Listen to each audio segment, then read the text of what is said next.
A last-minute attempt to keep the nuclear deal with Iran on track. The meeting between the foreign ministers of the 3 European Union nations which signed it and their Iranian counterpart comes ahead of a decision in Washington on reapplying sanctions.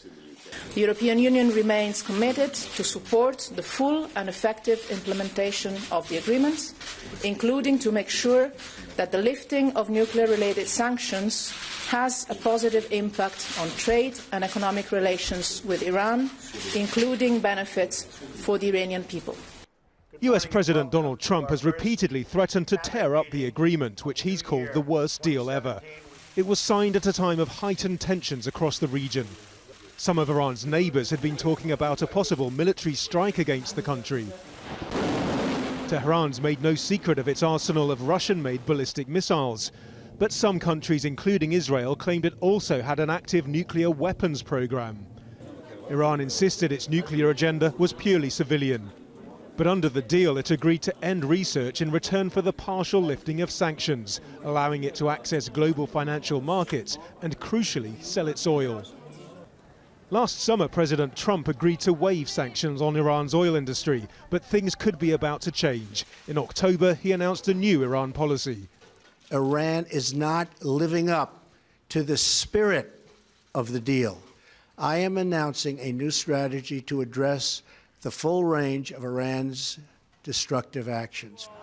Trump's called for sanctions on Iran's Revolutionary Guard, and he also wants to extend time limits on the country's nuclear research and curtail its missile program. He's refusing to recertify the deal unless Congress passes legislation amending it.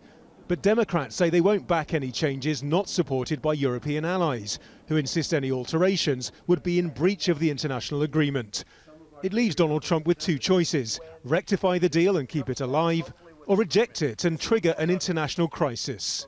We are discussing with our American allies and friends that we should separate two things from each other. First, we want to preserve the JCPOA, the nuclear deal with Iran, because it's in our interest not to develop or to see that nuclear weapons are developed in the Iran.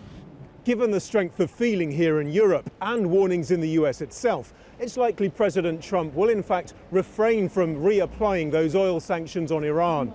But that certainly doesn't mean he's going to give up trying to change the terms of the nuclear deal. And so the uncertainty over the future of Iran's nuclear program goes on. Nadim, Al Jazeera, Brussels.